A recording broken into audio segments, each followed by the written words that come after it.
Dan, you are now live. Thank you, Rebecca. Good evening and welcome to the Wednesday, September 23rd, 2020 meeting of the East Lansing Planning Commission.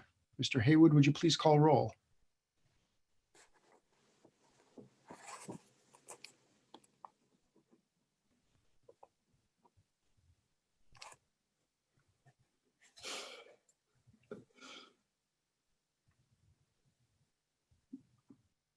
Mr. Haywood? Yep, thank you. Sorry about that. You were muted. Chairperson Bowman. Here. Vice Chair Boyle. Here. Cahill. Kusler.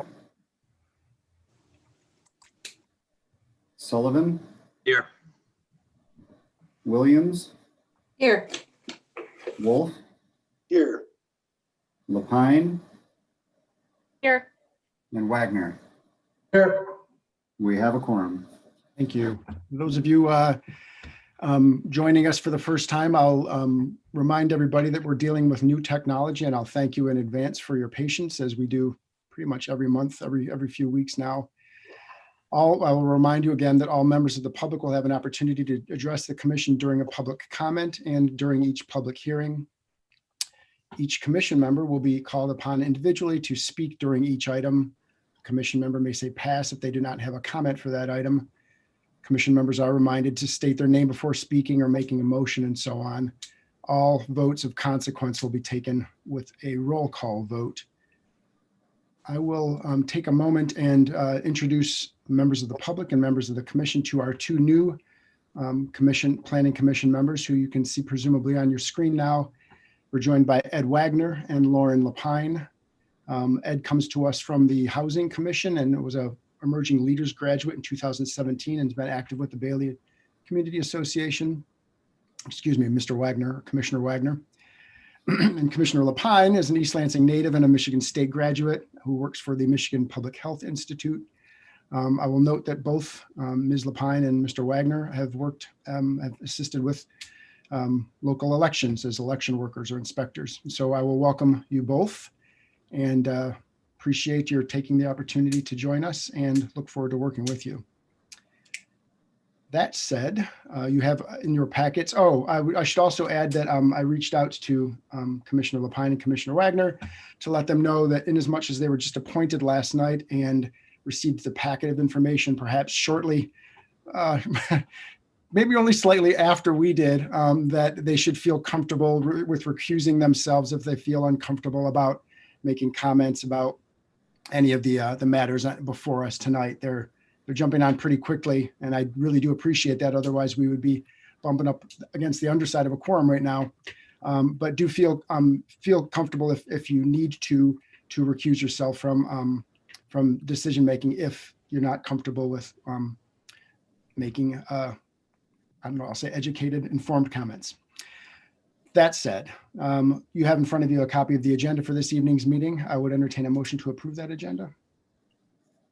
Wolf, so moved. Second. Sullivan, second. That's I heard Sullivan. That's been moved by Commissioner Wolf and seconded by Commissioner Sullivan. Is there any discussion on that motion? I'm seeing none. I'll call for. We'll do a voice vote for this. All those in favor, please signify by saying aye. Aye. Aye. Those opposed? That motion carries. You also had in your packet a copy of the minutes of the August 26th, 2020 meeting. I'll entertain a motion to approve those minutes. Wolf, so moved. Thank you. Williams. Sullivan, second. All right, this time I'll give it to you, Commissioner Williams. That's been moved by Commissioner Wolf and seconded by Commissioner Williams. Is there any discussion on that motion?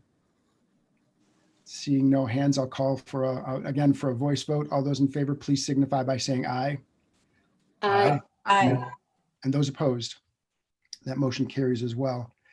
Moving us on to item 2, committee reports. I will report on behalf of the Shaping the Avenue Committee. We met on September 14th and discussed 2 hours, discussed the administration portion of the form-based code, and we will be meeting again next Wednesday, September 30th at noon I should let all of you know that Ms. Schmidt has assembled a working calendar, our in-process calendar, and that we expect to bring matters back to the Planning Commission roughly at the end of October, beginning of November. And the tentative schedule is to have it in front of City Council by, I'll say February, but early next year.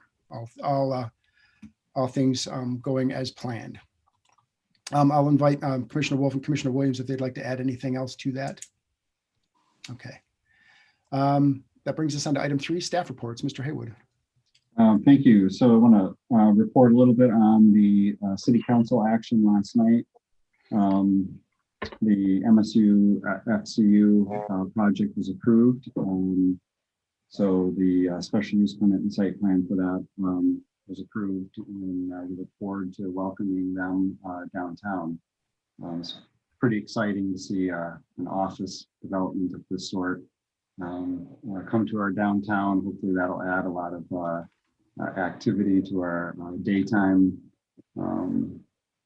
economic landscape, and hopefully we can see some good things happening there. So look forward to that. Also, the city council approved a city contract for new city attorney to Foster, Swift, Collins, and Smith for a period of 1 year. They also approved a contract extension for the city manager, good through June 30th of 2024, and introduced Ordinance 1492, which makes corrections and updates to the zoning ordinance. Many of them miscellaneous items, but the notable updates are the recommendation to remove the special use permit requirement for retail alcohol sales. It's been quite a topic lately of discussion. So the ordinance proposes to remove that requirement. Also makes a subtle change to the height requirement in the B3 district, changing the and/or issue about the height issue for that, and also gives some fairly broad flexibility in interpreting the parking requirements for any parking requirement in the zoning code, provided if the decision was made to depart from these requirements, it would have to be through a special use permit process. So, so that's all for my report tonight. Thank you. Any questions for Mr. Haywood? Okay, I'm seeing none. That'll move us on to item 5. This is communications from citizens. Now is the time in our meeting when we will invite members of the public to come forward and speak on any item that is on our agenda or might not be on our agenda. We will you may certainly address the commission at any time during this time, or excuse me, during public comment. But we generally ask that if you have a comment to make on one of our public hearings, that you hold those until the public hearing is actually being held, and you will be called on individually at that time. At that time, each caller in the queue will have 5 minutes to address the commission. At the end of 5 minutes, you will be placed back on mute. Callers will be identified by the last 3 digits of their phone number. And when called on, you will be unmuted. If you do not wish to speak, please just indicate so by saying pass. And if you do wish to speak, we ask that you clearly state your name and address before addressing the commission. This is not a requirement, but it does help our clerk in keeping minutes of this meeting. So that said, is it Ms. Ordialis or Mr. Parcell? Please invite our first member of the public to join us.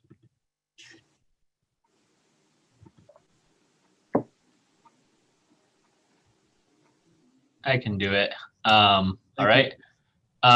So caller with the last 3 digits of their phone number, 384. I will allow you to talk now at this time. Yeah, Chair Bowman, is it a 2-minute or 5-minute cap? I can't remember. It is. Oh goodness, I've got 2 minutes here, but I think it's 5. 5. Okay, I got my wires crossed with Historic District Commission. That's fine. All right. So caller with the last 3 digits, 385. I will set a timer for 5 minutes. The floor is yours now.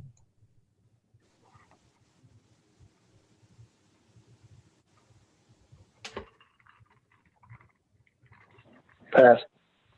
Thank you. Caller with the initials AA.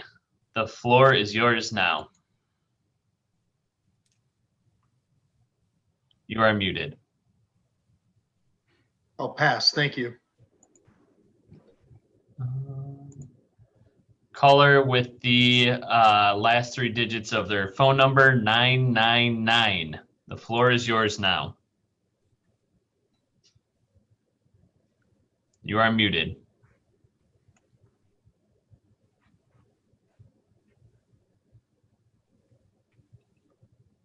Caller 999. Mr. Parcell, could we remind the caller, I believe it's *6 if to unmute yourself on the phone. There. Oh, perfect. I'm sorry, it was Joe Goodster calling in. I was calling in about item number 8, and I guess I called too early when I connected with the meeting, so I apologize for that. No need to. No problem. Thank you. Caller with the initials CH. The floor is yours. Pass. Thank you. Caller with the initials MB. The floor is yours. Pass. Thank you. Finally, caller with the initials QK. The floor is yours. Pass. Thank you. Chair Bowman, that is all of your public comment. Thank you. That will move us on, and I don't believe that we had any written communications that weren't associated with the business for this evening. So that'll move us on to item 6, the public hearing, our first of the evening. This is a public hearing to consider an application to modify a site plan and special use permit from Gateway of East Lansing LLC for the property at 300 West Grand River Avenue to convert retail space on the first floor to 6 dwelling units. The property is zoned B2 Retail Sales Business District. Mr. Parcell, I have you as the author of all the reports this evening. It's like I'm your guy. Please proceed. Yes, so this is a revised change to the special use permit at 300 West Grand River. It is on the western portion of the building, as you can see in the plans, which is opposite from the Big B and the fitness center. Some updates from the last time that everyone has seen this is that the applicants have changed the point of entry for the units and the exterior of the units. Now they're modifying doors and adding windows rather than adding doors. And then the entrance will be through the leasing office within the interior of the building. And then there's a hallway that goes through down towards the building there. Mr. Other Parcell, than that, yep. You're referring to a graphic that we're not seeing, or I'm not seeing. Oh. I'm curious, are you sharing your screen with? I didn't know if I had to, but I No, can I right don't know if now. it's necessary. You had said something to. Yeah, I can help, sir. I can help this. I can share the screen. Nope, I got it. Thank you.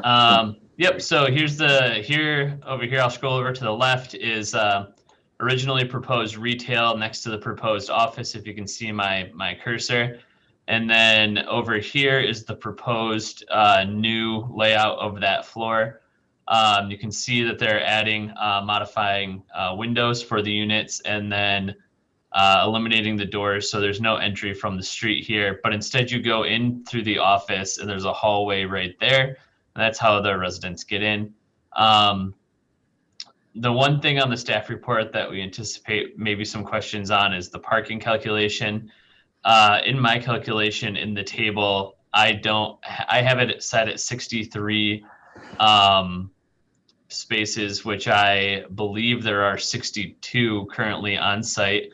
The applicant here has put a space reduction for 25% being or for the non-residential spaces, which is 8 spaces, for it being not a concurrent use. That's in one of our code sections that states in an existing building, if there's proper paperwork, leases, etc., the applicant can propose that they have or apply for the reduction of the parking spaces.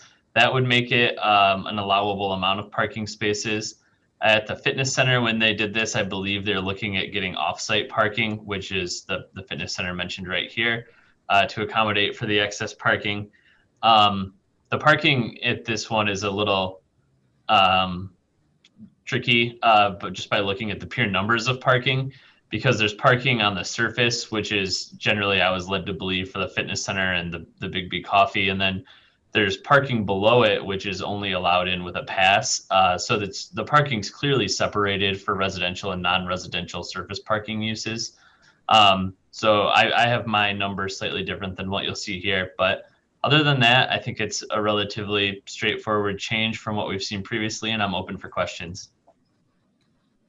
Any questions for Mr. Parcell?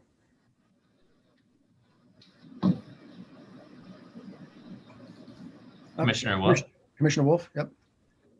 Yes, I'm a little bit confused about the special use permits. On page 5 under staff review, it seems to be referring to 2 special use permits. It says the existing special use permits, plural, Yeah. are for the building as a mixed use structure and for the drive-through that is a part of the Big B. Mm-hmm. So those are considered to be 2 separate special use permits?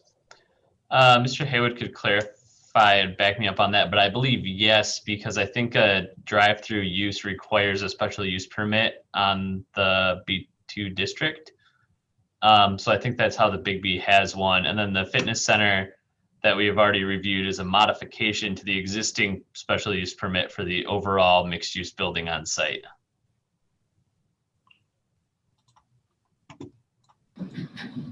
I'm waiting for Mr. Hayward. Yeah, well, just wanted to be acknowledged. So, so the permit requirement lists them separately, obviously. But the drive-through and the development as a whole was approved under one special use permit. The second special use permit would be the fitness center as an actual separate permit. But the drive-through and the development are under one. Okay. I mean, they're,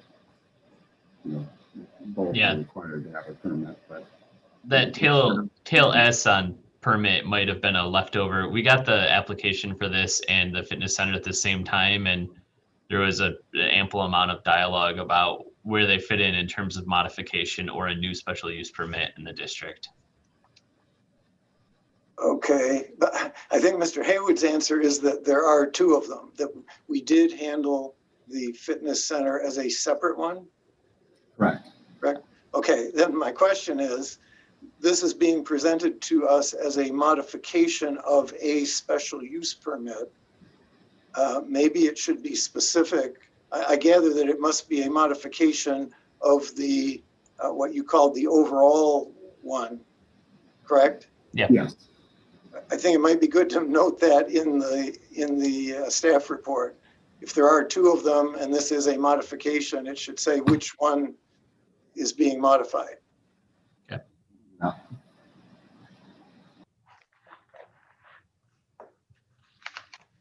Other questions for staff? Vice Chair Boyle, thanks. Yes, I remember when this was before us, I think last year, to add housing, there was an issue raised about whether part of the housing units would have to meet the diversity requirement in the downtown development area. Has that question been resolved?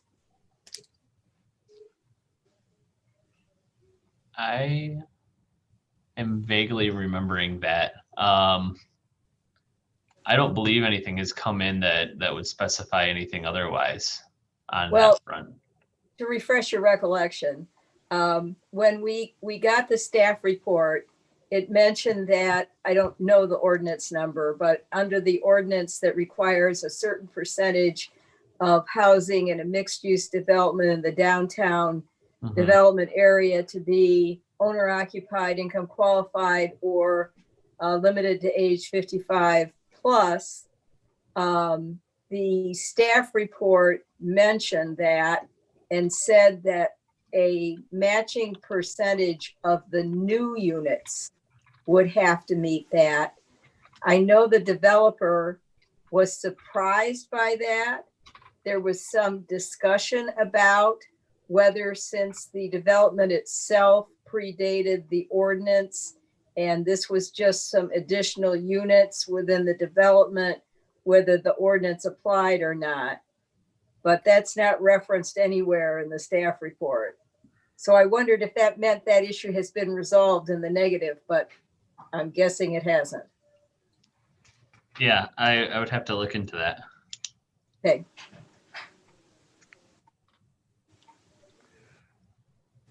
Commissioner Wolf. I have a very slightly related question, and it's about our ordinance regarding universal design principles, guidelines, whatever. That does apply to this project, and it is mentioned in the staff report, but there is no explanation of how staff sees it being applied. And I would like to see that in the staff report. If you look at that section of the code, there are some calculations as to how many units have to be type A in particular. And I believe all of them have to meet type B, unless I have those two confused with each other. But I would like to see staff's interpretation of that, of exactly what they have to do to meet that in the staff report.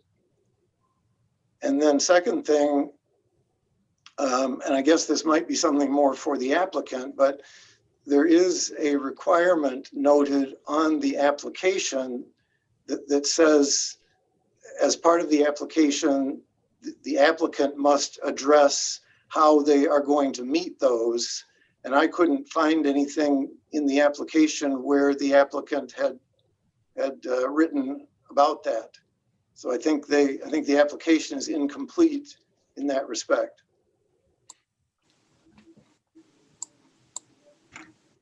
I see that there's a couple of the representatives from the applicant are here, so perhaps we could direct that to them. If there are no more, if there are no more questions from commissioners. I'm seeing no hands. You'll have, please, Commissioner Wolf. Yeah, I have one more, and I'm not. There is a single sentence near the bottom of page 6 that says, the applicant has plans to turn the adjacent property into a parking lot intended to serve the uses here at 300 West Grand River. Yes. Now, I suspect it's not talking about anything that's truly adjacent. I think it's talking about something that's across Delta Street. Yeah. Is that correct? Yes. My question is, why is that sentence in there? It's not, there's nothing in the parking calculations that's using those. Is it trying to say that they will have more parking spaces, or why? You understand what I'm asking? Yeah. So we looked at the parking, and there's one lot or one space, I believe, different from my calculation of what is required and what they have. And they have been looking at using the lot at 270 West Grand River, where the old Bigby was, Yep. For parking to serve this structure. But they haven't applied for that yet, to my knowledge. So I put a note in there to say that there's some discussion about adding parking. The code states that it has to be within 200 feet of the parcel boundary to serve this. So that would allow for those uses to work for this property here. So I wanted to make note of that being potential for adding more parking for either the fitness center or the Bigby. Okay, but normally we wouldn't just have a statement like that in there. We would have a statement saying it would be one of the conditions that would say they would be required to get an agreement in place to use that parking, for a certain length of time and so forth. And there's nothing in there, which is why it seems kind of irrelevant. It's just a vague idea, not a real addition of parking. So somehow I'd like to see that cleared up as to exactly what they are promising or not.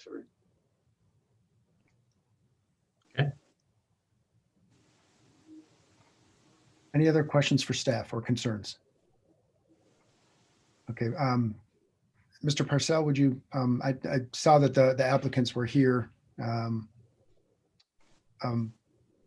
It's I don't Mr. know what Yeah. two they are, but I think I know one. So, Mr. Burks, I believe, and Mr. Holman. He's up, yep. okay. And Yes. just to let the remainder of the our audience know, there will be an opportunity for comment on this momentarily. So if I've not called you out already by name, you'll get an opportunity in a moment. Mr. Holman or Mr. Burks? Yes. This is Chuck Holman with DTN. I reside at 1317 Coolidge Road in East Lansing. I am the Vice President of Development Construction for DTN. And I'm going to let Matt address the universal design question. As far as the parking question on 270 East Grand River, West Grand River, excuse me, that is the same ownership. We own, that group owns 300 Grand River and they own 270 Grand River. So I'm not sure that we need to, I wouldn't think there would be a requirement to get an agreement from the owner to use their parking lot, but if there's something that we have to do to clarify that, we certainly can. Like I say, I'll let Matt address the universal design question. That's design, and I think it's been addressed, but he'll have to respond to that. Thank you. Thank you. This is Matt Burks with Studio and Tree Architects from my address is 3637 Jewel Road in Howell, Michigan. Right now we have 6 units. 5 of them will be Type B, so Wolf is correct. And then the 1 will be a Type A, which is the more accessible style of unit. The remainder of the apartments above are Type A and Type B units. So.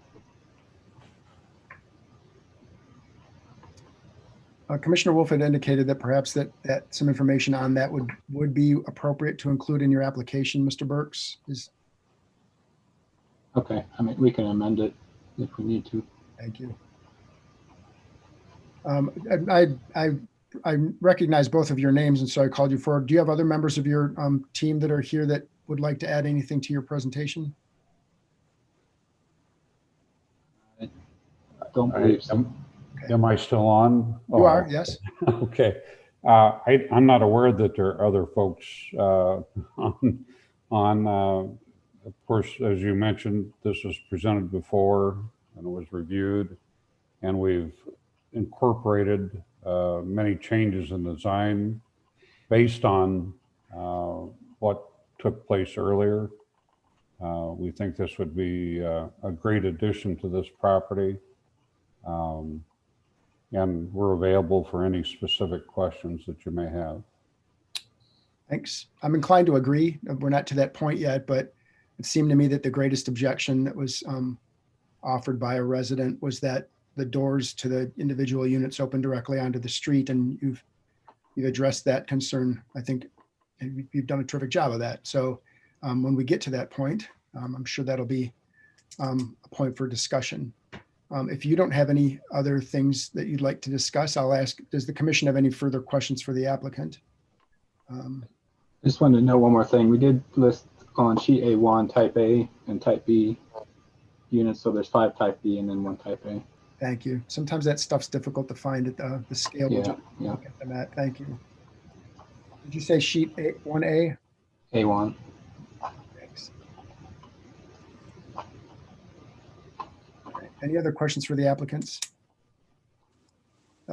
Commissioner Lapine? Yeah, I'm new to this, so consider this. If this is a naive question, just let me know. But I'm curious if the applicant can speak to the question that I believe Commissioner Boyle had about the diversity of folks that would be living in these units. Well, I have to agree with Jake. I need to go back and find out what was stated on that. I don't recall the details of that.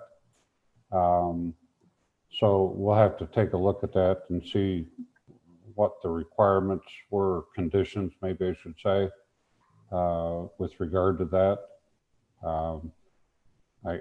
I understand that there's lots of available apartments for 55 plus in the area, so we would be competing with a large availability of units, but obviously that's just the way things go. We've dealt with those things before, obviously, so but we'll have to look into it and see what was called out previously. I don't recall. I'm sorry. The last time it went through the planning commission, it was sent to city council with two conditions: either make all 6 like a universal design or apply that part of the ordinance, but it was never resolved at city council. So Great, thank you. Thank you, Mr. Burks. Thank you, Commissioner Lapine. Any other questions for the applicants? All right, then at this point, we'll open up the public hearing on this application. Mr. Parcell? Yes. I know the chairs have shifted around. Is it you? Will you please let our members of the public invite them forward, please? Yeah, I'll do it. Caller with the last 3 digits of the phone number 274. The time is now to speak on the application for 300 West Grand River. Floor is yours.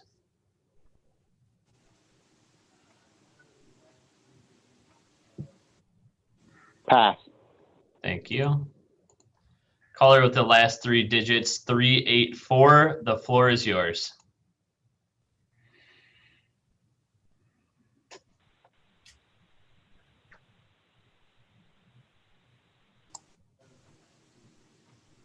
Three, 8, 4.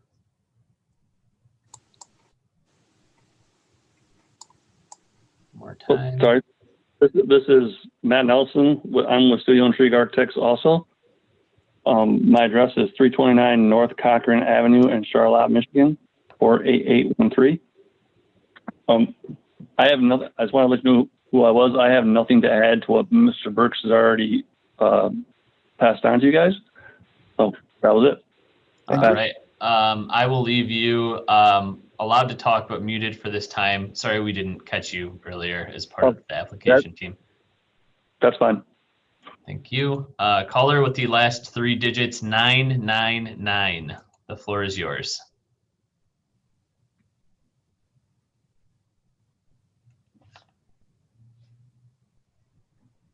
Nine, 9.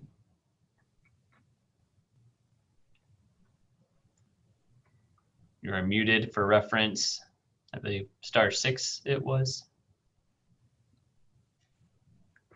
Okay. Caller with the initials AA. The floor is yours. You are muted. Pass. Thank you. Caller with the initials QK. The floor is yours. Pass. Thank you. That's all. Thank you, Mr. Parcell. I'll bring that back to the commission. Are there any further questions for the applicant or for staff? Commissioner Wolf? Yes. Regarding the parking across the street, again, I was aware that that lot is under DTN or a related company ownership, but nevertheless, the statement in the staff report about plans to turn it into a parking lot is insufficient for us to consider it as anything that contributes to this. We would need something more definite about the numbers of spaces and how long they were going to dedicate it for that purpose and so forth. So I'd like to see that either removed if we can't get something definite, or find out exactly what they are willing to promise or to do.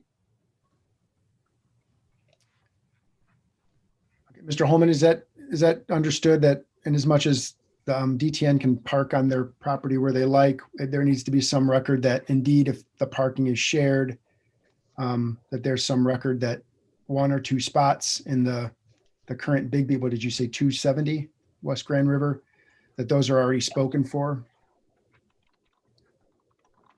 I see that you're muted still, or you're muted right now. There we go. I apologize. No worries. No, it happens. The 270, the old Bigby site is currently being used as a parking facility. Okay. As it turns out, some of them aren't desired, but it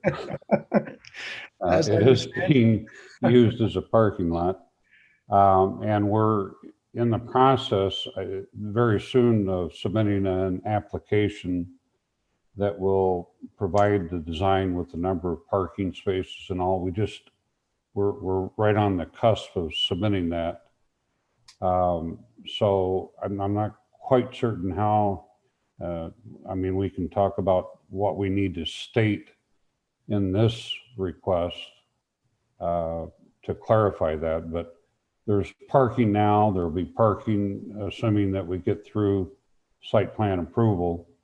When we complete the design, we're working with KEBS on that right now, and it will be submitted very soon. So, but there is currently parking available, and we can make a statement to that effect in the documentation. Thank you. And I'm sure the staff will help you work out the specifics about what is required for our purposes as well. So thanks for that. Sure. Thank you. Absolutely. Any additional questions for staff or for the applicants? Okay, we will see this at a future meeting. That will move us on to item 6.2, our next public hearing. This is a public hearing to consider a site plan and special use permit application from 3225 West Road LLC to build two new buildings, a 4-story, 107-room hotel, and a 4,015 square foot medical marijuana provisioning center. The property is zoned RA, Residential Agricultural District. Mr. Parcell. Yeah, so the next three applications, 6, 2, 3, and 4, are all kind of in conjunction with each other. Ultimately, it was to divide the property or have on the property a hotel and a medical marijuana provisioning center. Then there was a lot split application to divide the two parcels. And then there was a rezoning application to move it from RA to B4. This, I don't remember exactly the date when it was first with us, ran into some issues because it didn't meet the 500-foot separation within the zone for allowed medical marijuana uses. And then if they split the lot in a way where it did, then there was no direct frontage for the medical marijuana use on site, which means it's not able to have a special use permit on site. So it ran into some problems, and then the application sat there. It was not withdrawn or nothing new was submitted. I believe here it is. It was reviewed on November 13th, 2019. So we're bringing them back to you today with no updates from us other than action would be needed to be taken on these items. Just by way of clarification, you said that action will need to be taken on these items? I believe so. Mr. Haywood can clarify exactly more of the intention, but I only ask because I was about to note that these, in as much as we've seen these before, they are on our agenda as public hearings, and we certainly can act on them tonight. I'm just presuming that given that they're listed as public hearings, although we've seen them before, this will give people the opportunity to make comment if they like. And would it not be inappropriate? Would it be appropriate for us to have to suspend the rules in this case in order to act on it? Just a question. Mr. Haywood. Well, you don't have to act on them tonight. You can choose to hold a public hearing like normal process and take action on another night. But because we've seen these before and nothing has really changed, we teed them up as a public hearing just out of abundance of caution because it involves a medical marijuana facility. We wanted the public to have as much opportunity and notice possible to have an opportunity to provide input. So I guess in that vein, you might adjourn to another meeting to make a decision, but we wanted to have the option if you so chose to move forward with it, they would at least be prepared in that sense. So no, you don't have to take any action, but it's certainly set up if you're comfortable with making a decision. All right. Any other question? Any questions for staff? Vice Chair Boyle. So we still are in a situation where if the lot is not split, the property, the development is too close to another licensed marijuana dispensary. And if we were to try and split the lot, it wouldn't meet the requirements because the rear of the lot where the dispensary is would not be on a public roadway. Yes, a major street. Oh, that's right, a major street. But not on any, actually, but. No streets. But, all right. So with that situation, okay, how do we consider each one? Do we consider each one? Do we consider the request for the special use permit as though there were no lot split? That's a good question. I don't know. I would defer to my supervisor or your trustee chair who knows all the answers. Looks like Mr. Haywood is ready to say something. Please, Mr. Haywood. Yeah, I mean, if you were going to take action on any of them in the affirmative, you would have to make the assumption and have the condition, and I think we have that built into the conditions that it would. You'd be making the assumption and have the condition that it also received the lot split and the zoning and whatever else is necessary for that. And I know we haven't gotten to the point of pulling the applicant in, but his hand is raised, so I can allow him to talk if you want. Yeah, please do. And I would note that Commissioner Cahill has joined us at 7:43. Welcome, Jack. Mr. Andre, I have allowed you permission to talk. Okay, can everybody hear me? Yes, thank you. Okay, great. Yes, I think that wasn't the essential question that needs to be answered is, how do you take action? I think in effect, Mr. Chairman, I think the plan that's before you needs revision still. Okay, very frankly, it needs to be revised. It needs to come back before you with some of these items that are, being considered tonight. They have to be refined a little bit more, and they have to come to a little bit, I think, a deeper conclusion prior to you taking action. So from a public hearing standpoint, I think it's great. I think, we would like for this to continue on as a public hearing, but without any action to allow us some opportunity to make the updates that are necessary so that when we do come back before you, we do like the rezoning. The rezoning obviously is, I think is key to the property, whatever the development is. It's consistent with the master plan. You look at the future land use map and everything along the west side of West Road is master plan to be commercial. I think C3 is what it's called in the master plan. So any use, I think, is critical there. When it comes to the site plan and the land division that we have before you, that needs some work, very frankly. And so I think any action that you would take probably would be premature to what we have to do. As Jake had mentioned, it's been a little bit of time. I think between October, November, December of last year, we were kind of working through this. We had come before the Planning Commission on several occasions, and we kind of hit a little bit of a roadblock. And then, as you know, things came to a grinding halt. And this is one of the projects kind of that was laid to the side because of it. It's now reviving itself and it's coming forward, but we need to do a little bit more work prior to, I think, any actual consideration by the Planning Commission. Thank you, Mr. Andre. Just Thank you.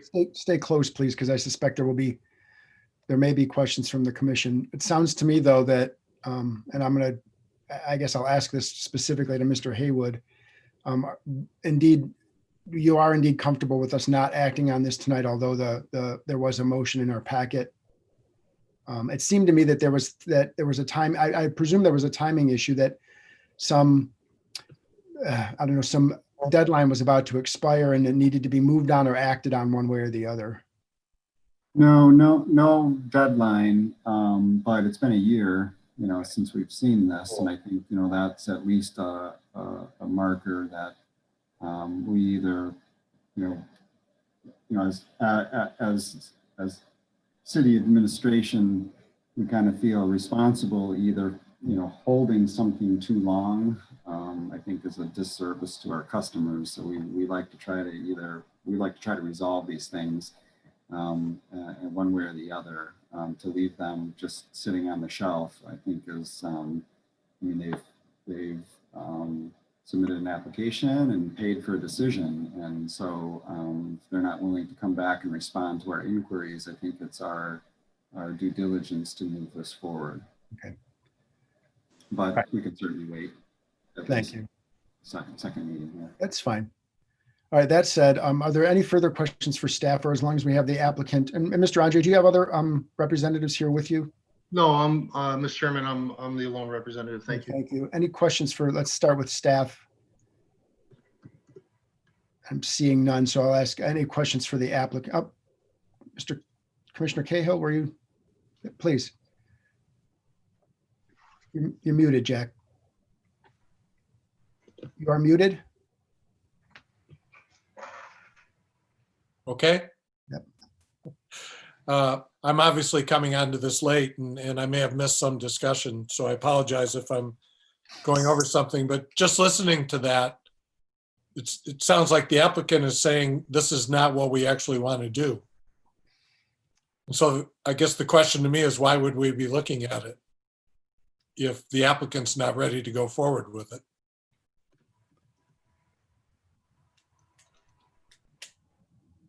I'm not sure. I'll put that to Mr. Andre, but I see that Vice Chair Boyle has perhaps an additional question to add to that. So Vice Chair, please.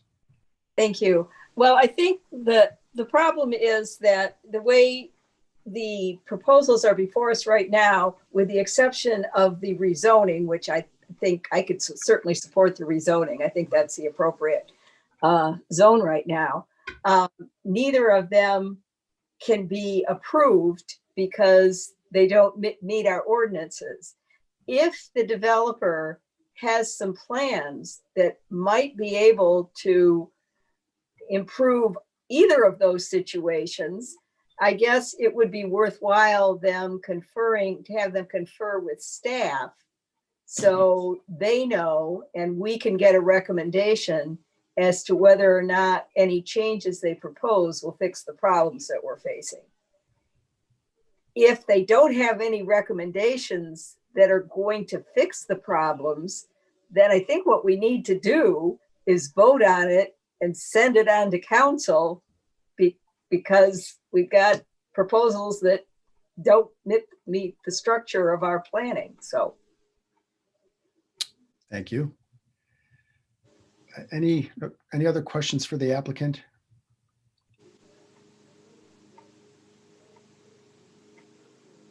I'm sort of playing off of what a Vice Chair had just said.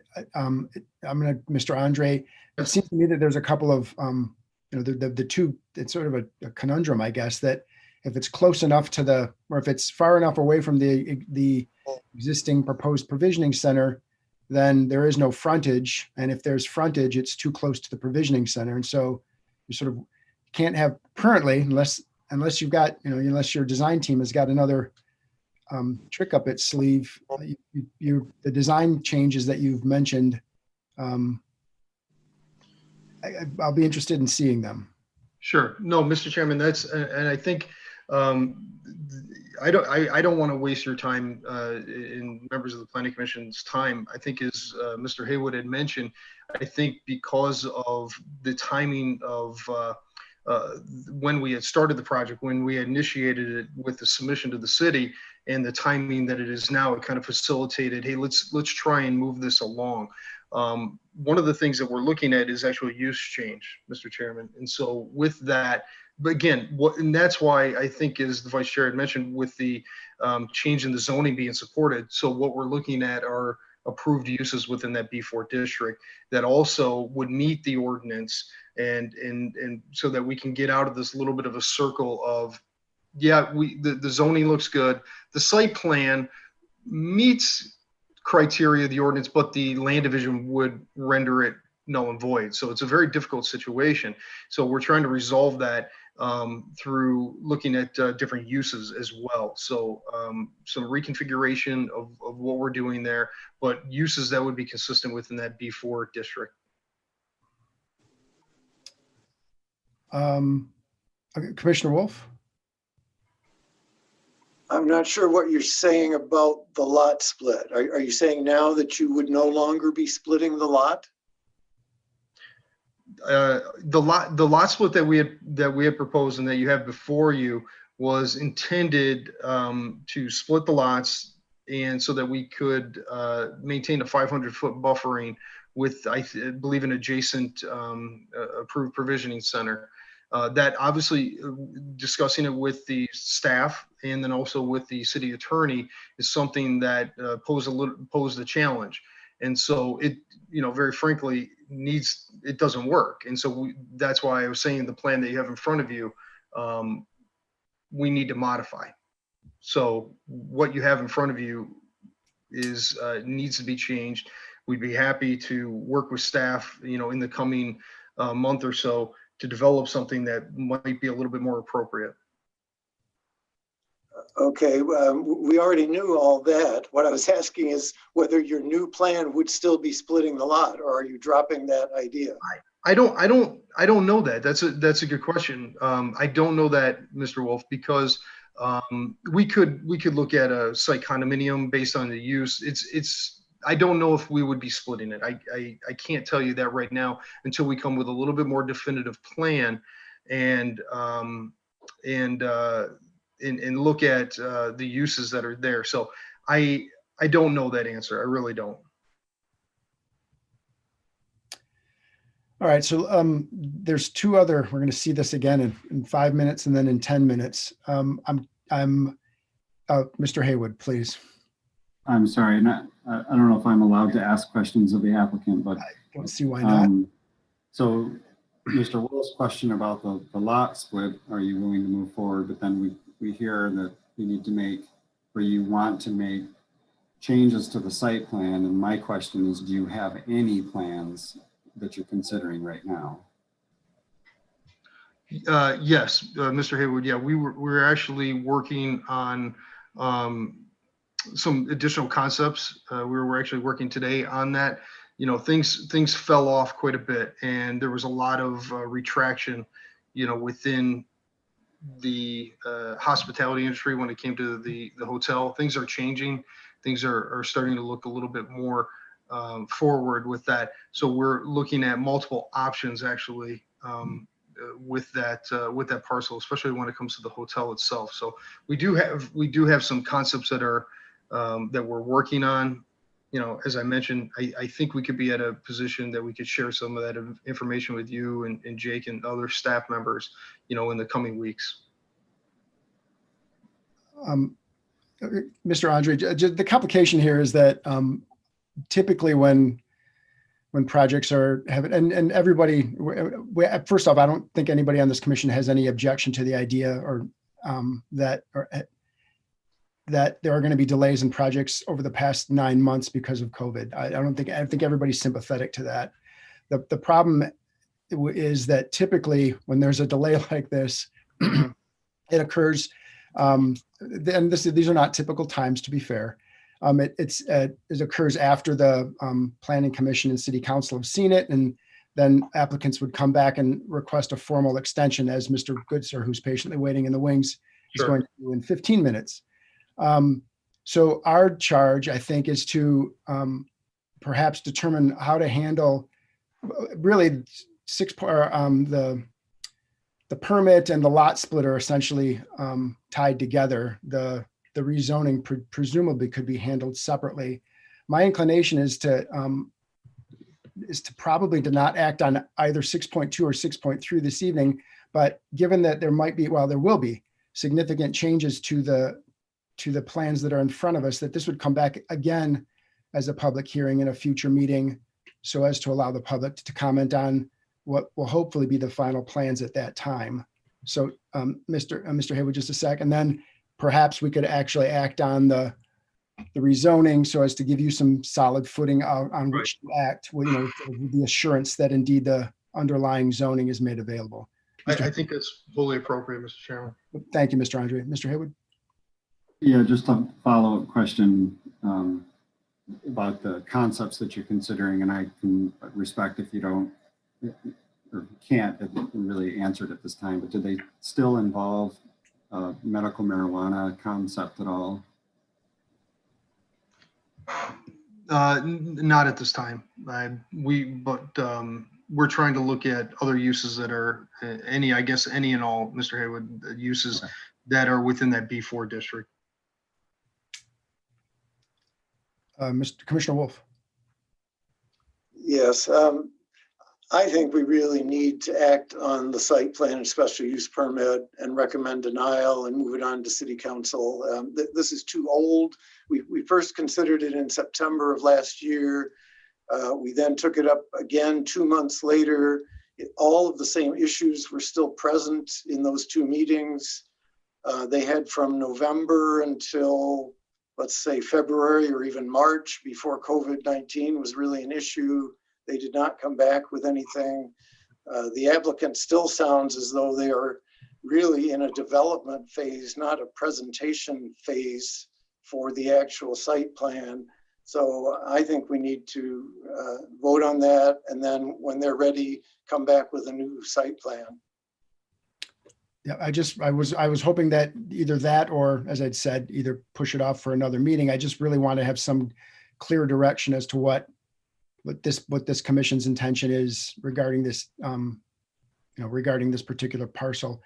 I don't know would there be any objection to, I guess we can act on it if we like, but would there be any objection from the applicant?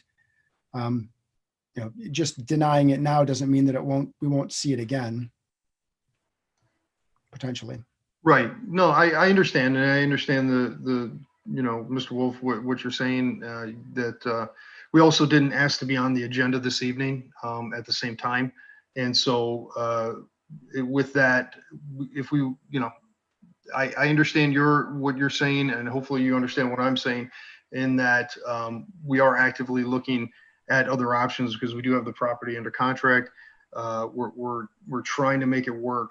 I think what you would see would be something of a similar nature when it comes to the layout, because development is development.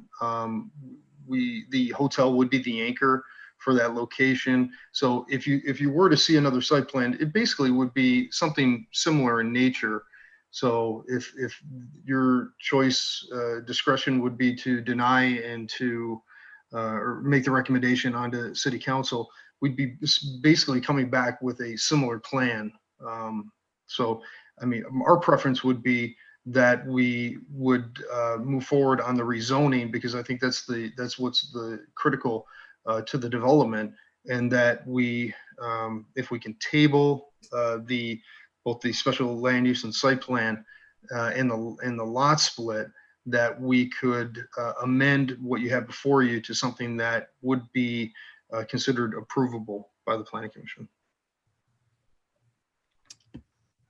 Commissioner Wolf. So, Vice Chair Boyle, I apologize. I'll call on you next. I'm trying to monitor who's going to speak next, and I couldn't see your hand. So, Commissioner Wolf, please. Yeah, I can be brief. I am just not at all in favor of continuing the special use permit and site plan, and just wanted to make one more point related to Mr. Haywood's question, and that is that the specific special use permit is listed as being for a medical marijuana provisioning center, and that's in the public hearing notice and so forth. And apparently now the applicant is going to drop that. I don't think it makes any sense to continue that as described. They really need to come back with what they really want to do and make it a new plan. Thank you. Vice Chair. Well, I guess mine's a procedural question, and that is, if we move by recommending that city council deny both the lot split and the special use permit, does that give the developer the opportunity to revise plans and come back to us? Or does it have to go on to city council then? Would seem to me, if we've made a recommendation to city council, it's got to go to city council.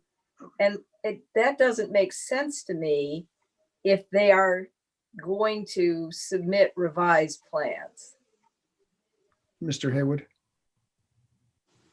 Well, I mean, I think that's the crux of this issue here. They are not pursuing this, especially, and then Commissioner Wolf said it well, they're not pursuing, that's why I asked it, they're not pursuing this use anymore. And for some reason don't want to drop it, and it won't withdraw. It leaves us one option.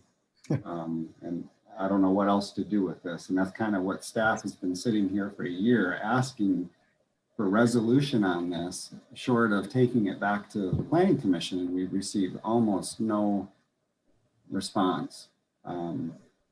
So it was push on the medical marijuana issue, and then when we discovered these issues, it just dropped off, and so they can withdraw, or we can move it on. Commissioner Wolf? Yeah, this is not unprecedented. Responding mostly to Vice Chair Boyle, for an application to come through and make it all the way to City Council and be denied, and then for the applicant to come up with a different plan as a completely new submission for the same property and put that through. So I don't see anything improper or even unusual, really. Vice Chair? I didn't mean to imply that it was improper or unusual. It just seemed worthless to send it to city council with a recommendation, two recommendations, because we got two proposals for denial, if in fact this is not what the applicant wants to do, and the applicant wants to submit some revised plans. I don't care if it's a time limit thing and we need to do something, we need to take some action so that it's cleared off of our plate. That's fine with me. I just, my question just was, if we're going to deny it and they're not even asking for it anymore, does it make sense to send it to city council? If the answer is yes, it does, because otherwise we're just sort of treading water indefinitely with no plan, then that's fine. But that was my question. Commissioner Wolf? Well, we've also had cases in the past where an applicant changed their mind, as you're pointing out here, they don't want to do this anymore. And we had an application in front of us, and we were advised by staff, and I believe by the city attorney, that we still were obligated to go ahead and vote on that issue just like normal, and we were to vote it down, obviously, and send it on to city council. So that's something we have done before also. It's kind of a formality that we can't just ignore it. And to me, it makes no sense at all to continue it and let them revise it into a project that is perhaps 100% different from this one. It should be a new one. All fair points. Commissioner Cahill? Well, my thought on this was that when we have someone come before us and we point out problems with their plan, it would seem to me we want to encourage them to go back, make revisions, and try and satisfy the concerns that have been raised. I'm not sure I quite understand the pressure to push it forward. It seems like it would just be in our filing cabinet until they come back. But if they do come back with a new plan, I think it would be important that we have a new public hearing, because it would be a new plan, and the public has a right to be able to express their thoughts to that new plan. But pushing it forward and denying it, it seems like, well, then they have to start over. There's probably fees that they'd have to pay. And that seems to me to be contrary to the hope that we'd be working with developers to have them address our concerns. Well put. Any other questions for either staff? Remember, I've got to open this up to a public hearing. So any other questions for staff or the applicant? All right, then at this time, I'll open up the public hearing on this application. Mr. Parcell, will you invite our 4 Yes. visitors to come forward? Caller with the last 3 digits, 274. The floor is yours. Pass. Thank you. Caller with the last 3 digits of the number 999. The floor is yours. Pass. Thank you. Caller with the initials MB. The floor is yours. Pass. Thank you. Caller with the initials QK. The floor is yours. Pass. Thank you. That is all.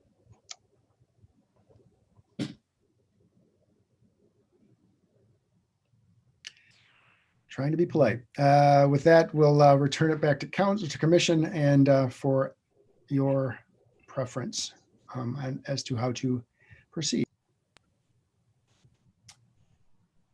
Commissioner Wolf. I move that we suspend the rules to vote on item 6.1 at tonight's meeting. There's a motion to suspend the rules permitting us to act on this public hearing at this evening's meeting. Is there a second? Are we on 6.2? We are on, excuse me, 6.2. Oh, yes, I'm sorry. Yeah, yes, exactly. 6.2. I joined late, but I thought that was the case. Well done. You've earned your pay. This is item 6.2 to act on it this evening. Is there a second on that motion? I'm seeing no second, which suggests to me that no one's eager to act on this evening, which means we will see it. If staff has good direction and the applicant has good direction, we will we'll see that at a future date in addition to that in about a minute or so. Again, I'm not seeing any hands. And so as is typical, when we get to this point after a public hearing, I will say that we will see this at a future meeting and thank the applicant, but ask him to stick close since we'll speak with him shortly and move us on to item 6.3.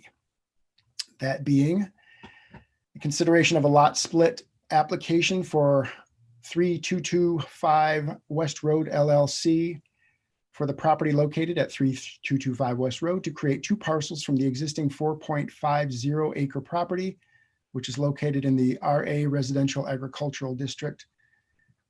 Mr. Parcell again. It's the same application. It's a lot split for a medical marijuana provisioning center that is apparently no longer being proposed. This was to try and separate the provisioning center from the other provisioning center in that zone. Relatively makes this null and void, I guess, if they're no longer putting a provisioning center there. Thank you. But I'm open for questions. Questions for Mr. Parcell?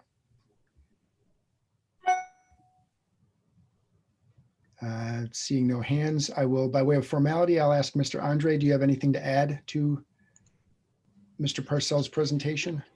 No, Mr. Chairman. Thank you. That said, any questions for the applicant? Nope. Commissioner Cahill. Does the applicant still want a lot split at this point in time? No, Mr. Cahill. No questions for the applicant? Very well, then I'll open up the public hearing for this item. Mr. Parcell. Caller with the last 3 digits of their phone number, 274. The floor is yours.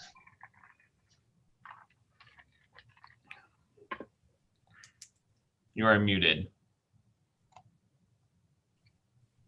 Pass. Thank you. Caller with the last 3 digits of the phone number 999. The floor is yours. Pass. Thank you. Caller with the last 3 digits of the phone number, initials, MB. The floor is yours. Pass. Thank you. Caller with the initials QK. The floor is yours. Thank you. That is all. Thank you. Then I'll return this back to we'll close the public hearing and return this matter back to the commission. Are there any, Commissioner Sullivan?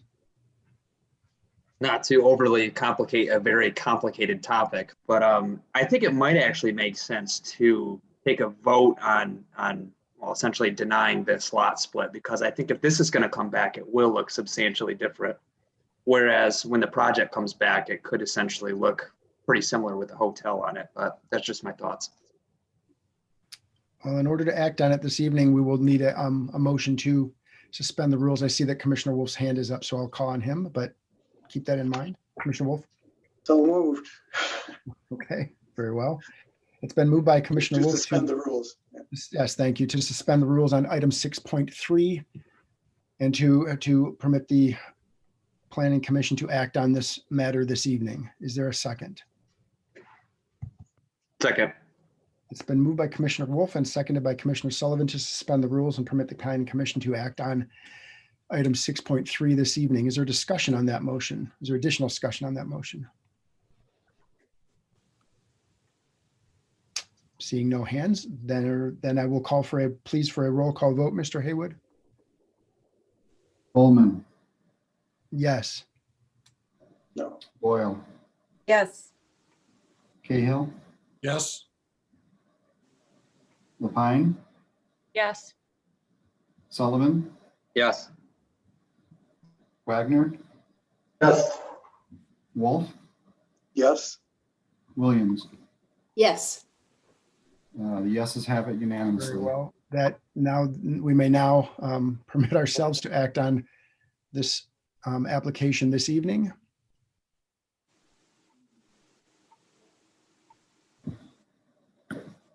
There was, For purposes, sorry, please, Commissioner Cahill. I was going to say for purposes of discussion and consideration, I would make a motion to, since it has to be positive, approve the lot split application from 3225 West Road LLC for the property located at 3225 West Road to create 2 parcels from the existing 4.50 acre property, which is located in the RA Residential Agricultural District. Wolf, second. There's been a motion by Commissioner Cahill and a second by Commissioner Wolf to recommend approval of the lot split as outlined in the staff report. Is there any discussion on that motion? Seeing no hands, and I will remind everybody that a vote to the affirmative, or excuse me, to the negative will mean that the lot will not be split. Mr. Haywood, could we have a roll call vote, please?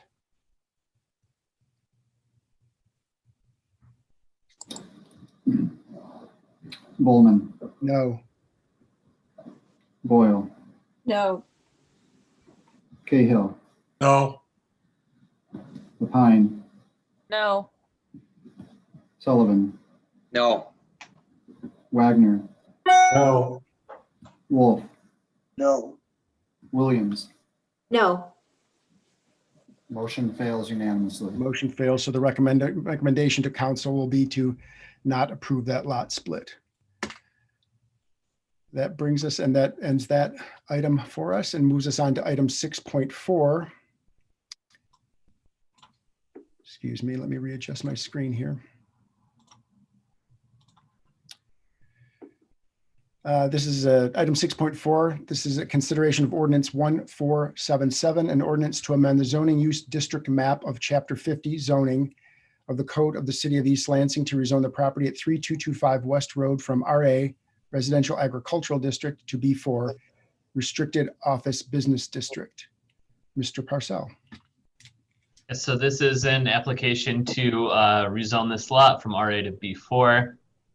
If you look at the zoning map that was supplied in your packet, there's a lot of B4 parcels around there, including to the south and the east. The northern parcels are both RA, and it's bounded to the western boundary of the city by US 127. The RA district, or the B4 district, sorry, allows for much higher intensity of development, including more ground coverage on site. Generally, instead of single family dwellings, nurseries, and allied uses, you can have professional offices, which relatively fits what's found around in that area of the city anyway. It's designated for commercial 3 in the city's 2018 master plan, which the uses for that future land use designation relatively closely match up with the B4 district. But I am open for questions. Questions for Mr. Parcell? Commissioner Wolf. I'm not sure if this is in the report or not, but what are the uses on the properties north of here? The 3305 that occupies sort of the corner of this, and the 3317 that's north of it. Last I remember checking, 3305 was a single family home and associated pole barn structure.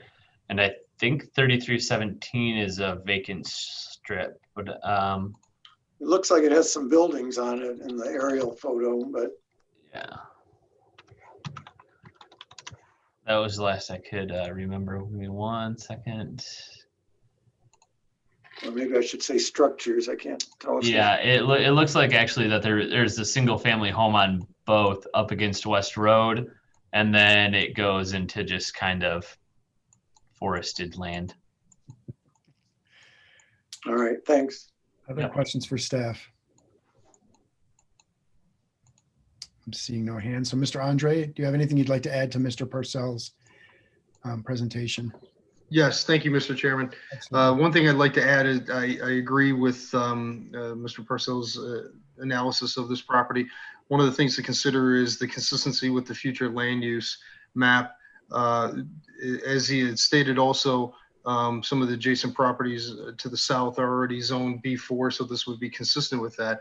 Especially when you look at the future land use map, everything on the west side of West Road, all the way up to State, is master planned the same C3 zoning. So while there may be some lingering uses that are there, the master plan, the future land use is visioned for a commercial district along West. And that's what we would be looking for, to be consistent with that as well. Thank you, Mr. Chairman. Absolutely. Questions for the applicant? All right, seeing none, I will open the public hearing for item 6.4. Mr. Parcell, if you would invite our guests forward one more time. I can. Caller with the last 3 digits, 274. The floor is yours. Pass. Thank you. Caller with the last 3 digits, 999. The floor is yours. Pass. Caller with the initials MB. The floor is yours. Pass. Caller with the initials QK. The floor is yours. Pass. Thank you. That is all. Thank you. And then I will close the public hearing on this matter and return it to the commission for your action. Commissioner Wolf. Yeah, I just noticed something looking at the staff report. Tell me, is this correct or not? On page 3, the table that compares uses in RA and B4, the heading for B4 says retail sales business. That doesn't sound right to me for B4. B4 is restricted business or restricted office, isn't it? Sorry, yeah, the initial, that must have been a miss for us. The first time they applied for this, it was for B2. Right, so that's and then it got changed somewhere through the process to B4, and we had to update the table. Okay, so then the follow-up question, I was going to point out what is shown in the table below, the uses that are permitted.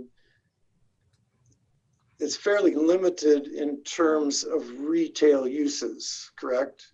It really is more oriented towards office. It includes hotels, but there would Yes. typically not be restaurants or shops or, Not typically, no. all right, thanks. Mm-hmm. Any remaining questions for staff?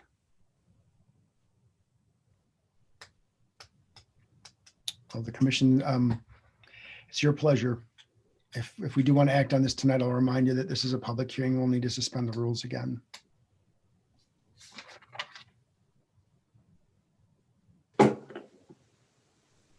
In that case, I would move to suspend the rules. Excuse me, just a sec. It's been For a the motion. purpose of voting. Fine, thank you. There's a motion from Commissioner Cahill to suspend the rules and act on this matter this evening. Is there a second? Second. Okay, thank you. It's been moved by Commissioner Cahill and seconded by Commissioner Sullivan to suspend the rules and act on this matter this evening. Is there any discussion on that motion? Commissioner Cahill? No, it just seems appropriate for that area. So I'd be in favor of it. Commissioner Wolf? I have a question for staff before we vote on this. I just wanted to point out that the staff report does not have a recommended motion, and it's written as though, it still has the language following the public hearing, we will respond to additional concerns in a final report. So a final report was never prepared. So I guess I'd ask Mr. Haywood, do you see any complications? Does the motion require any particular conditions, or in other words, are we prepared to do an appropriate motion, or is it just a simple approve? I think it's a simple motion to approve the ordinance. There are typically no conditions. This isn't a conditional rezoning, so there wouldn't be any conditions that are associated with it, or really anything else to really add to it. Thanks. Any other discussion on this motion? Seeing none, then Mr. Haywood, could we please have a roll call vote? Yes, Mr. Haywood? Sorry, I just have one clarifying question about Commissioner Cahill's motion. I just want to be sure that because there was a proposed medical marijuana facility here, and I know that they had mentioned that they're no longer pursuing that, I just want to be clear that the motion was not with the intent that it would allow for that type of use, that it's just strictly related to what uses would be normally permitted, and that not including marijuana related provisioning centers. Commissioner Cahill? I would think they'd have to come for a special use to do that anyway. So I don't see how that would be approving a medical marijuana use. All right. Commissioner Wolf? And regardless of the zoning, isn't medical marijuana allowed on this property because it's part of the overlay? I realize they can't do it because of the separation distances, but it is in the overlay. within the overlay. So it doesn't matter what underlying zoning it has, the overlay would allow it. That is correct. I think the B4 was more for the hotel portion.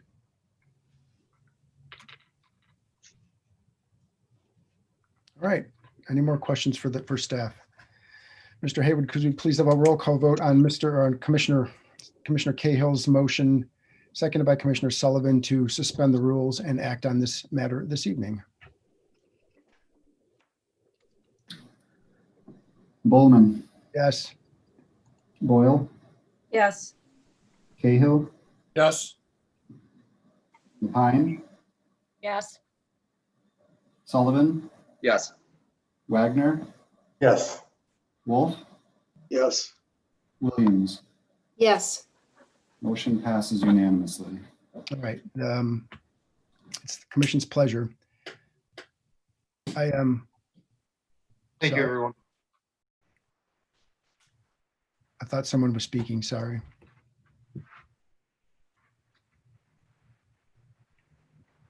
I sort of anticipated that maybe we would take a look at this. And so Commissioner Cahill, did you say something? You're No, I did not. lit up as the speaker in my box right now. Okay.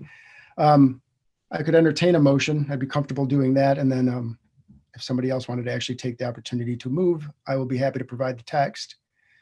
Commissioner Wolf? Yes, I will move Oh, even better. Thank you. in regards to the application for amending the zoning use district map of chapter 50 zoning of the code of the city of East Lansing to rezone the property at 3225 West Road from RA residential agricultural district to B4 restricted office business district, that we recommend approval to city council. It's been moved by Commissioner Wolf. Is there a second? Second? And that's Commissioner Cahill. Yeah, you've moved around my screen here. So there we go. Moved by Commissioner Wolf and seconded by Commissioner Cahill to recommend approval of the lot split as outlined in the staff report to city council. Oop. Not lot split. The lot split. Not the lot split. Well, I'm glad I didn't.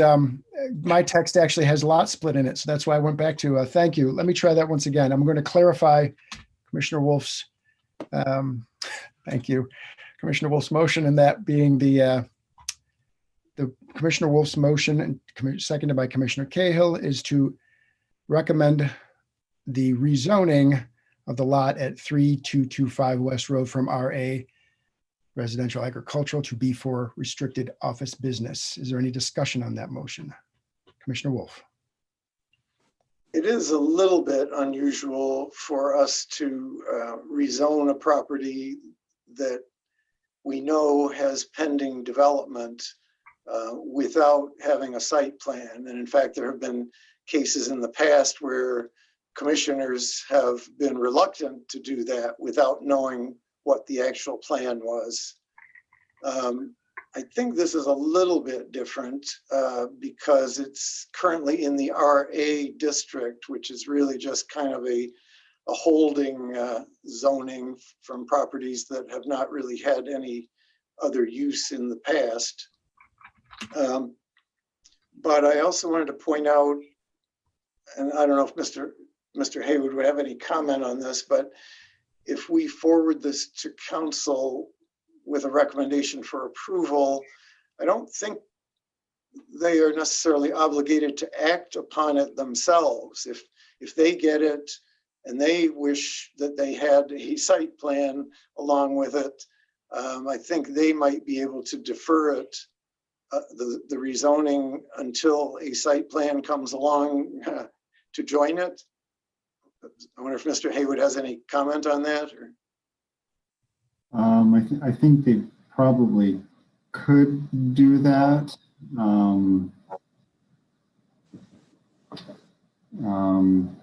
Which is partly why I asked earlier, clarifying the motion, just to be sure, because a lot of times rezonings are accompanied by a site plan and vice versa, that we were splitting this apart. And that's why I asked that question. But yeah, I suppose they could hold it up in this case, since we had clarified that. It does seem like it's a reasonable and compatible zoning district.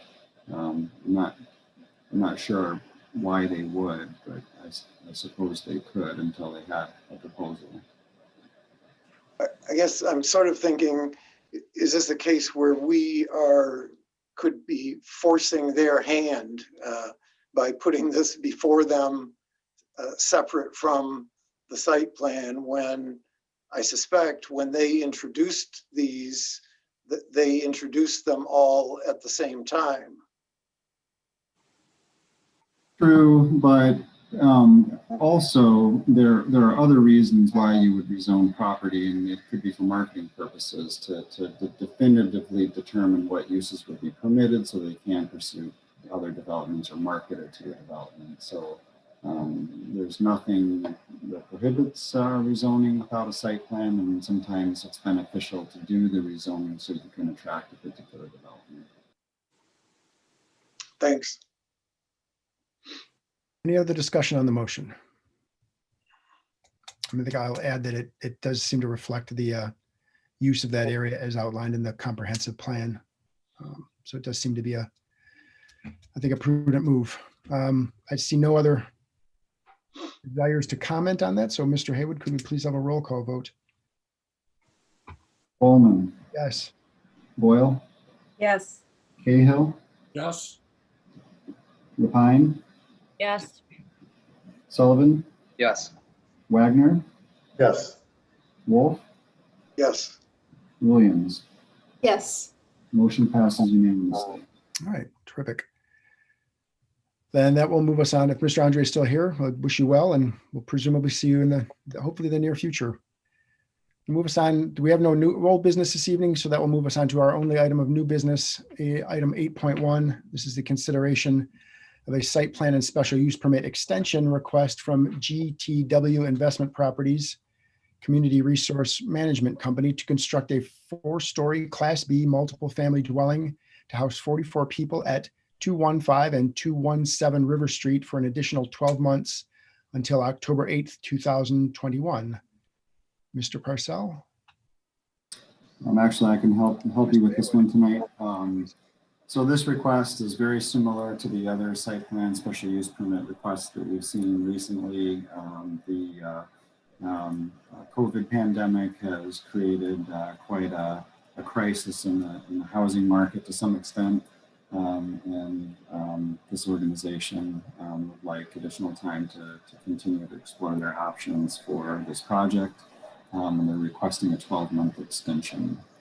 With that, I would take any questions. Any questions for Mr. Haywood? Seeing no hands. Are you running the board now too, Mr. Haywood? I saw yes, but this is not a public hearing. This will just be a simple motion to approve. Good, sir. As I don't know if you have anything to add, but the applicant is here, and I don't know if Mr. Burks or. I'm not promoted to a host, so perhaps Ms. Urdialis can help us with that.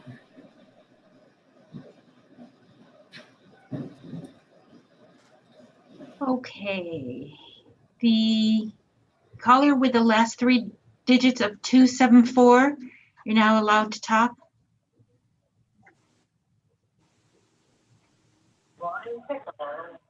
Pass.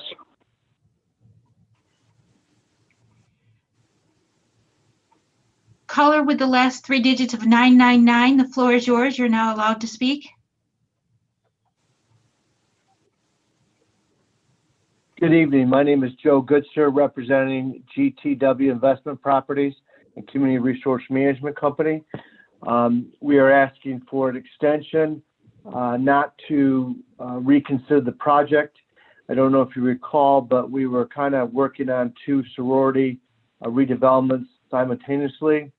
Quite frankly, with COVID, it has been challenging times with getting people from the construction industry to the architects to everyone to be moving projects forward. So we focused on the Grove Street sorority house because we had a group that we were building a house specifically for, and that project is moving forward on schedule.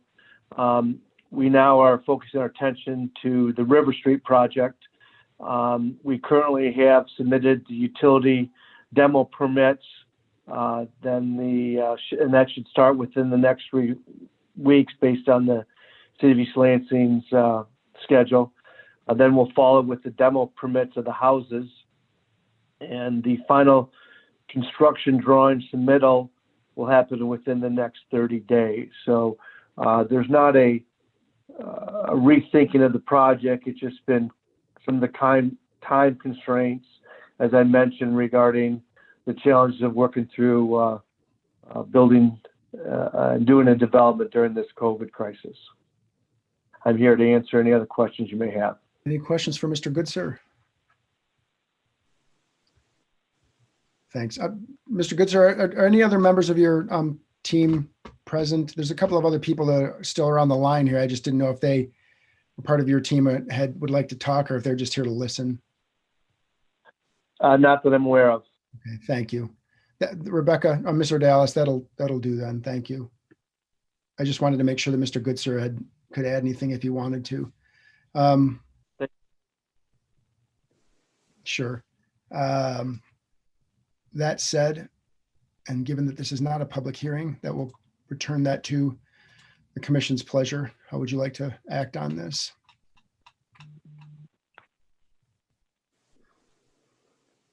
Commissioner Cahill. I would move to approve an extension of the site plan and special use permit as requested from GTW Investment Properties Community Resource Management Company to construct a 4-story Class B multiple family dwelling to house 44 people at 215 and 217 River Street for an additional 12 months until October 8, 2021. Been moved by Commissioner Cahill. Is there a second? Second, Boyle. Thank you. Moved by Commissioner Cahill and seconded by Vice Chair Boyle to recommend approval of an extension for the property at 215 and 217 River Street for 12 months until October 8th, 2021. Is there any discussion on that motion? Seeing no hands. So Mr. Haywood, could we please have yet another roll call vote? Bowman, Yes. Boyle, Yes. Cahill, Yes. Lapine, Yes. Sullivan, Yes.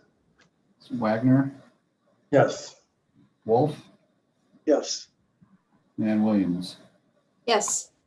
Motion passes unanimously. Thank you, Mr. Goodsir.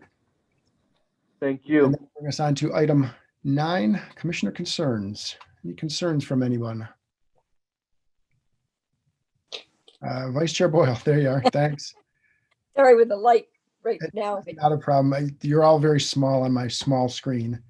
I had to plug my iPad in because I was running low on power. Just very briefly, I'd like to share my concerns about the request that was made to City Council from the developers of the Newman Lofts and the Landmark building to remove the requirement that the Newman Lofts be a building dedicated to those who are 55 plus years of age. That request was discussed at last week's City Council meeting. And from those discussions, it appears that at least now Council's not inclined to grant the developer's request. It's my hope I'm correct in that, and that the building will remain dedicated to 55 years and older as allowed by city ordinance and federal law. When the development was before this commission, we questioned the developer about locating the senior housing part of the project on Albert Street instead of along Grand River. And at that time, they replied that they had experience with active senior housing and that they were sure it would be a success. Now citing the impact of the COVID pandemic, they argue that although they've rented, I believe, approximately 25% of the units to seniors, rentals should now be allowed to anyone.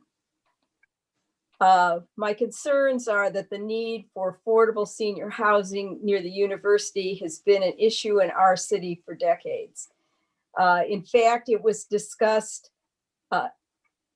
in the, I believe, 1970s by then council member Mary Sharp, for whom that colorful sculpture outside City Hall is dedicated and who gave many years of service to this council.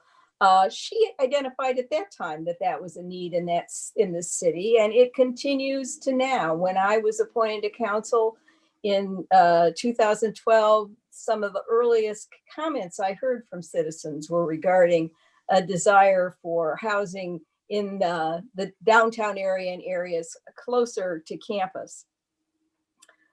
It's an important aspect. It's been an important aspect of council's efforts to diversify housing in the downtown development area. And it's one of the reasons that council enacted the ordinance that currently requires that mixed use developments in the DDA include a specific percentage of housing that is either owner occupied, income qualified, or for those who are 55 and older. The Landmark and Newman Loss development is subject to that ordinance. Now, one of the primary challenges in diversifying housing near campus is that there are plenty of students who are able and willing to pay more for housing than a family is, or young professionals are, or seniors are. This, of course, is why the housing built in East Lansing over the past several years has been designed and occupied by students. When you look at the prices for the Newman Lofts, you can see, and I'm relying on what you can find if you go online to the various buildings, you can see that the prices of the lofts are comparable to the prices of the student housing in downtown East Lansing. For example, the Landmark Newman Lofts, the Landmark, a 2-bedroom, 2-bathroom at the Landmark is around $1,125 per bedroom. And a 2-bedroom, 2-bathroom at the Newman Lofts is $2,200 per apartment. So when you multiply the bedrooms out, they're just priced approximately the same. If you compare those prices to other apartments where 55 plus seniors are currently living, for example, the Beaumont, which has 2-bedroom, 2-bath units at $1,265 a month, or the admittedly much older Arbor Forest apartments that have 2-bedroom units, 2-bedroom, 2-bathroom units at approximately $1,000 a month, you can get an idea of some of the competition that the Newman Lofts are facing. Now, true, they're new and flossy and have a beautiful view of campus, but I think that the developers should consider the fact that perhaps COVID-19 is not the only impediment to their being able to fill those buildings or that building right now. In any event, I hope that council will continue to support the ordinance that promotes housing development in our downtown area, and that they will hold these developers to the agreement to provide some of that diversity when they're building student housing here. Those are my comments. Thank you. Any questions for the vice chair? Are you taking questions? Sure. Mr. Haywood has a question. Not a question, but I do have a comment. Just so you're aware, staff has taken the next step on this issue and issued a violation notice to Harbor Bay that they are in violation of that requirement for to reserve those as age restricted. So they have 60 days to demonstrate how they're going to comply with that, and then we'll just keep moving forward with it in the event that they don't. So. Mr. Haywood, I actually have a question about that, but I'll call it a loophole or technicality. Do you presume, or do you have any idea, was that intended to allow, say, a spouse that's over 55 to move into an apartment with a spouse that's not 55? So that basically there would be at least one of the anchors, one of the people in, because that seems like a difficult, sort of move in without your wife or husband. And when they get old enough, they can finally join you. Is that, do you think the reason that there's that provision? Yeah, I think that's correct. I think there has to be at least one occupant that's 55 and 55 or older. Thanks. Any other commissioner concerns? Commissioner Cahill. It's not a concern. I was delighted to see during the meeting that we had 2 new members. Oh. So I wanted to say hello to Lauren in meeting this way. Yep. And Ed Wagner, we were on the Bailey Community Association together, and I know he does great work. So I'm delighted to see he's on our commission now. I'm equally delighted. I will tell you that that we had 3 excellent interviews, and that I'm excited to see that we've got a full complement of in our commission once again, and ready to move forward with the next challenges, I guess. Any other concerns? All right, the motion to adjourn would be in order. Commissioner Cahill. So moved. Thank you. Is there a second? Second, And it's been seconded by Commissioner Wolf. All those in favor, please signify by, we'll do a voice vote. All those in favor, please signify by saying aye. Aye. Aye. Those opposed? We are adjourned at 8:47. Thank you, everybody. Be safe. We'll see you in a couple weeks. yep. I'll see you. Here. Thank Bye, you. everybody. Bye. Aye.